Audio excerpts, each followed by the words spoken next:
सच्चिदानन्दरूपाय विश्वभूतपत्यादिहेतवे तापत्रय विनाशाय श्रीकृष्णाय वयं नुमः। श्रीमद्भागवत महापुराण दसम स्कंध पूर्वार्थ अध्याय 11। गोकुल से वृंदावन जाना तथा वत्सासुर और बकासुर का उद्धार। श्री सुखदेव जी कहते हैं, परीक्षित, वृक्षों के गिरने से जो भयंकर शब्द हुआ था उसे नंद बाबा आदि गोपों ने भी सुना। उनके मन में यह शंका हुई कि कहीं बिजली तो नहीं गिरी। सबके सब भयभीत होकर वृक्षों के पास आ गए। वहां पहुंचने पर उन लोगों ने देखा कि दोनों अर्जुन के वृक्ष गिरे हुए हैं। यद्यपि वृक्ष गिरने का कारण स्पष्ट था, वहीं उनके सामने ही रस्सी में बंधा हुआ बालक उखल खींच रहा था, परंतु वे समझ न सके यह किसका काम है। ऐसी आश्चर्यजनक दुर्घटना कैसे घटी, यह सोचकर वे कातर हो गए। उनकी बुद्धि भ्रमित हो गई। वहां कुछ बालक खेल रहे थे।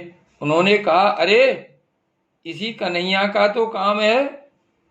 यह दोनों वृक्षों के बीच में से होकर निकल रहा था। उखल तिरछा हो जाने पर दूसरी ओर से इसने उसे खींचा और वृक्ष गिर पड़े। हमने तो इनमें से निकलते हुए 2 पुरुष भी देखे हैं, परंतु गोपों ने बालकों की बात नहीं मानी। वे कहने लगे, एक नन्हा सा बच्चा इतने बड़े वृक्षों को उखाड़ डाले, यह कभी संभव नहीं है। किसी के चित्त में श्री कृष्ण की पहले की लीलाओं का स्मरण करके संदेह भी हो आया।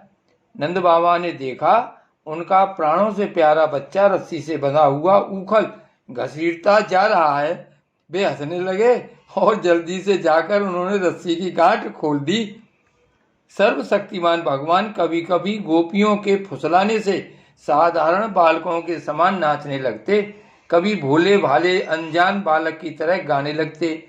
वे उनके हाथ की कठपुतली उनके सर्वथा अधीन हो गए थे। कभी उनकी आज्ञा से पीड़ा ले आते तो कभी दूसरी आदि तोलने के बटखरे उठा लाते, कभी खड़ाऊ ले आते तो कभी अपने प्रेमी भक्तों को आनंदित करने के लिए पहलवानों की भांति ताल ठोकने लगते। इस प्रकार सर्वशक्तिमान भगवान अपनी बाल लीलाओं से ब्रजवासियों को आनंदित करते और संसार में जो लोग उनके रहस्य को जानने वाले हैं उनको यह दिखलाते कि मैं अपने सेवकों के बस में हूं। एक दिन कोई फल बेचने वाली आकर पुकार उठी, फल लो फल। यह सुनते ही समस्त कर्म और उपासनाओं की फल देने वाले भगवान अच्युत फल खरीदने के लिए अपनी छोटी सी अंजुली में अनाज लेकर दौड़ पड़े। उनकी अंजुली में से अनाज तो रास्ते में ही बिखर गया, पर फल बेचने वाली ने उनके दोनों हाथ फल से भर दिए। इधर भगवान ने भी उसकी फल रखने वाली टोकरी रत्नों से भर दी। तदंतर एक दिन यमलार्जुन वृक्ष को तोड़ने वाले श्री कृष्ण और बलराम बालकों के साथ खेलते खेलते यमुना तट पर चले गए और खेल में ही रम गए। तब रोहिणी देवी ने उन्हें पुकारा, ओ कृष्ण, ओ बलराम, जल्दी आओ। परंतु रोहिणी के पुकारने पर भी वे आए नहीं, क्योंकि उनका मन खेल में लग गया था। जब बुलाने पर भी वे दोनों बालक नहीं आए, तब रोहिणी जी ने बात्सल स्नेहमयी यशोदा जी को भेजा। श्री कृष्ण और बलराम ग्वाल बालों के साथ बहुत देर से खेल रहे थे। यशोदा जी ने जाकर उन्हें पुकारा। उस समय पुत्र के प्रति बात्सल स्नेह के कारण उनके स्तनों में से दूध चुचा रहा था। वे जोर जोर से पुकारने लगी, मेरे प्यारे कन्हैया, ओ कृष्ण कमल नयन श्याम सुंदर, बेटा आओ, अपनी माँ का दूध पी लो। खेलते खेलते थक गए हो बेटा, अब बस करो। देखो तो सही, तुम भूख से दुबले हो रहे हो। मेरे प्यारे बेटा राम, तुम तो समूचे कुल को आनंद देने वाले हो। अपने छोटे भाई को लेकर जल्दी से आ जाओ। तो देखो भाई, आज तुमने बहुत सवेरे कलयुग किया था, अब तो तुम्हें कुछ खाना चाहिए। बेटा बलराम, ब्रजराज भोजन करने के लिए बैठ गए हैं, परंतु अभी तक तुम्हारी बाट जो रहे हैं। आओ, अब हमें आनंदित करो। बालको, अब तुम लोग भी अपने अपने घर जाओ। बेटा देखो तो सही, तुम्हारा एक एक अंग धूल से लथपथ हो रहा है। आओ, जल्दी से स्नान कर लो, आज तुम्हारा जन्म नक्षत्र है। पवित्र होकर ब्राह्मणों को गोदान करो। देखो देखो, तुम्हारे साथियों को उनकी माता उन्हें नहला धुलाकर मीज पहुंचकर कैसे सुंदर सुंदर गहने पहना दिए हैं। अब तुम भी नहा धोकर खा पी कर पहन ओढ़कर तब खेलना। परीक्षित, माता यशोदा का संपूर्ण मन प्राण प्रेम बंधन से बंधा हुआ था। वे चराचर जगत के शिरोमणि भगवान को अपना पुत्र समझती और इस प्रकार कहकर एक हाथ से बलराम तथा दूसरे हाथ से श्री कृष्ण को पकड़कर अपने घर ले आईं। इसके बाद उन्होंने पुत्र के मंगल के लिए जो कुछ करना था वह बड़े प्रेम से किया। जब नंद बाबा आदि बड़े बूढ़े गोपों ने देखा कि महावन में तो बड़े बड़े उत्पात होने लगे हैं, तब वे लोग इकट्ठे होकर अब ब्रजवासियों को क्या करना चाहिए इस विषय पर विचार करने लगे। उनमें से एक गोप का नाम था उपनंद।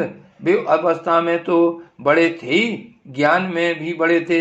उन्हें इस बात का पता था कि किस समय किस स्थान पर किस वस्तु से कैसा व्यवहार करना चाहिए।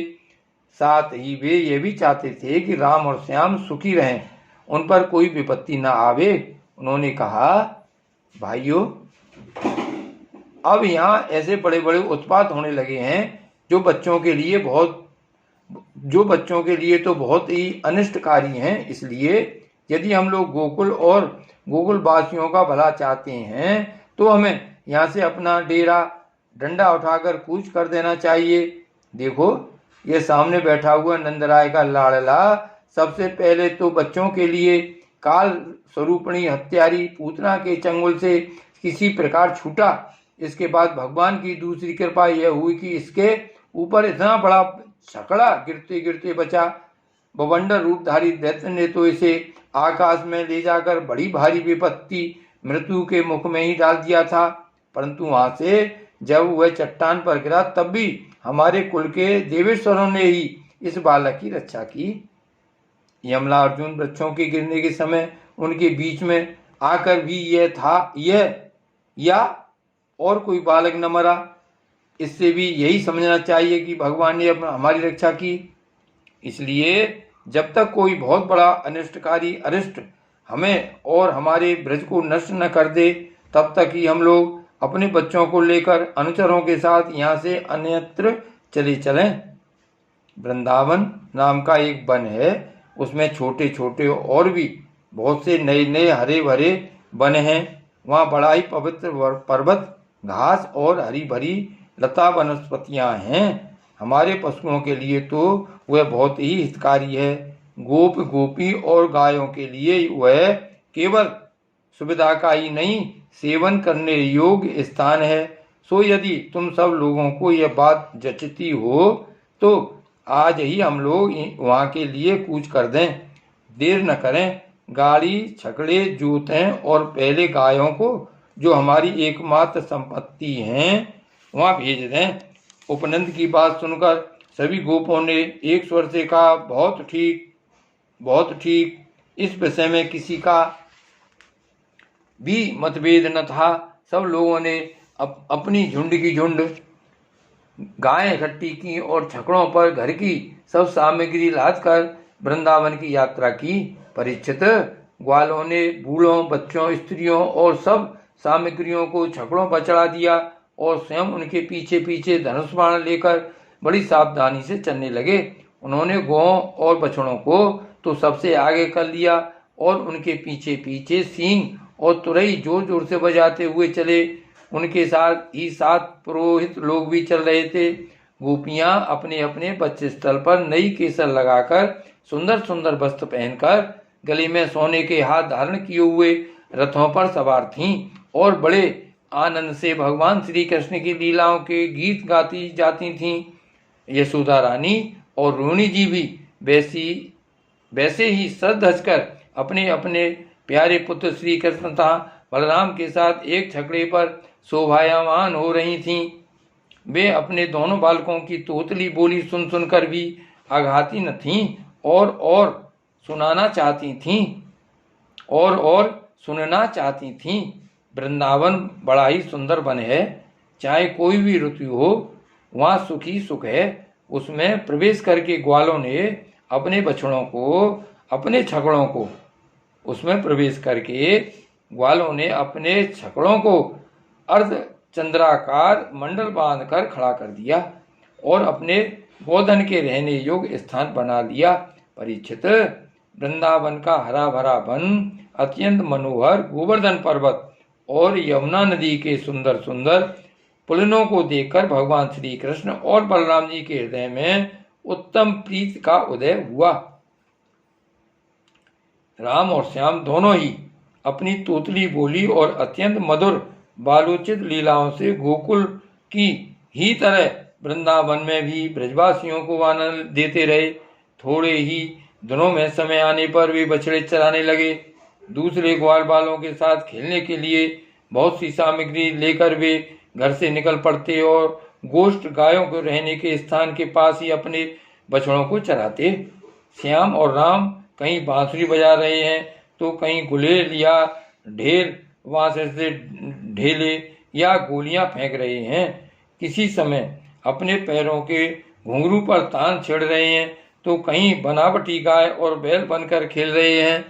एक ओर देखिए तो सांड बन बनकर हकड़ते हुए आपस में लड़ रहे हैं, तो दूसरी ओर मोर, कोयल, बंदर आदि पशु पक्षियों की बोलियां निकाल रहे हैं।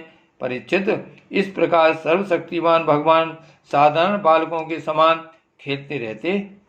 एक दिन की बात है, श्याम और बलराम अपने प्रेमी सखा ग्वाल बालों के साथ यमुना तट पर बछड़े चरा रहे थे। उसी समय उन्हें मारने की नीयत से एक दैत्य आया। भगवान ने देखा कि वह बनावटी बछड़े का रूप धारण कर बछड़ों के झुंड में मिल गया है। वे आंखों के इशारे से बलराम जी को दिखाते हुए धीरे धीरे उसके पास पहुंच गए। उस समय ऐसा जान पड़ता था मानो वे दैत्य को तो पहचानते नहीं और उस हट्टे कट्टे सुंदर बछड़े पर मुग्ध हो गए हैं।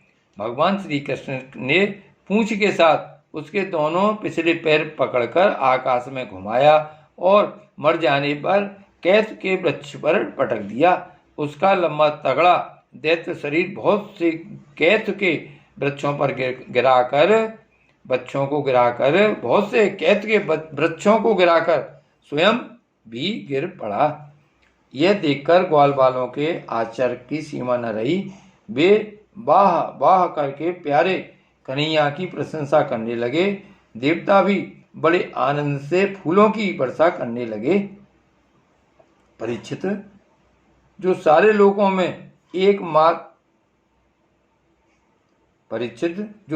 लोकों के एकमात्र रक्षक हैं, वे श्याम और बलराम अब वत्सपाल बछड़ों के चरवाहे बने हुए हैं।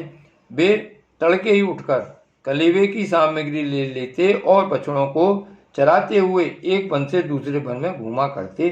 एक दिन की बात है, सब ग्वालबाल अपने झुंड के झुंड बछड़ों को पानी पिलाने के लिए जलाशय के तट पर ले गए। उन्होंने पहले बछड़ों को जल पिलाया और फिर स्वयं भी पिया। ग्वालबालों ने देखा कि वहाँ एक बहुत बड़ा जीव बैठा हुआ है।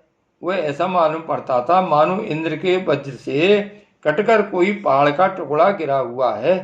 ग्वालबाल उसे देखकर डर गए।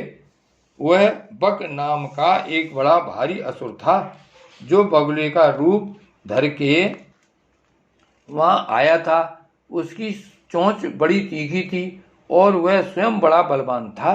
उसने झपटकर श्री कृष्ण को निगल लिया।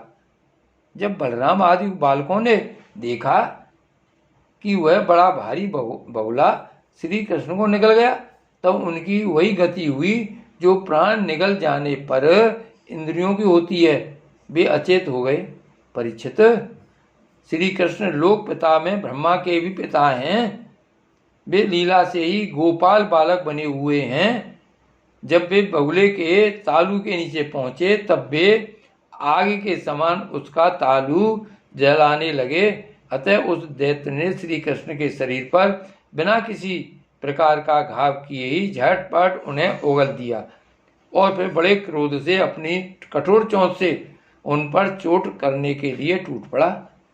कंस का सखा बकासुर अभी भक्त वत्सल भगवान श्री कृष्ण पर झपट ही रहा था कि उन्होंने अपने दोनों हाथों से उसके दोनों ठौर पकड़ लिए और ग्वाल वालों के देखते देखते खेली खेल में उसे वैसे ही चीर डाला जैसे कोई बीरण गणार जिसकी जड़ का खस होता है को चीर डाले। इससे देवताओं को बड़ा आनंद हुआ। सभी देवता भगवान श्री कृष्ण पर नंदन बन के बेला चमेली आदि के फूल बरसाने लगे तथा नगारे शंख आदि बजाकर एवं स्तोत्रों के द्वारा उनको प्रसन्न करने लगे। यह सब देखकर सबके सब ग्वाल बाल आश्चर्यचकित हो गए। जब बलराम आदि बालकों ने देखा कि श्री कृष्ण बगुले के मुंह से निकलकर हमारे पास आ गए हैं, तब उन्हें ऐसा आनंद हुआ मानो प्राणों के संचार से इंद्रियां सचेत और आनंदित हो गई हों। सबने भगवान को अलग अलग गले लगाया। इसके बाद अपने अपने बछड़े हाँककर सब ब्रज में आए और वहां उन्होंने घर के लोगों से सारी घटना कह सुनाई। परीक्षित, बकासुर के वध की घटना सुनकर सब के सब गोपी गोप आश्चर्यचकित हो गए। उन्हें ऐसा जान पड़ा जैसे कन्हैया साक्षात मृत्यु के मुख से ही लौटे हों। वे बड़ी उत्सुकता, प्रेम और आदर से श्री कृष्ण को निहारने लगे। उनके नेत्रों की प्यास बढ़ती ही जाती थी। किसी प्रकार उन्हें तृप्ति न होती थी। वे आपस में कहने लगे, हाय हाय, यह कितने आश्चर्य की बात है।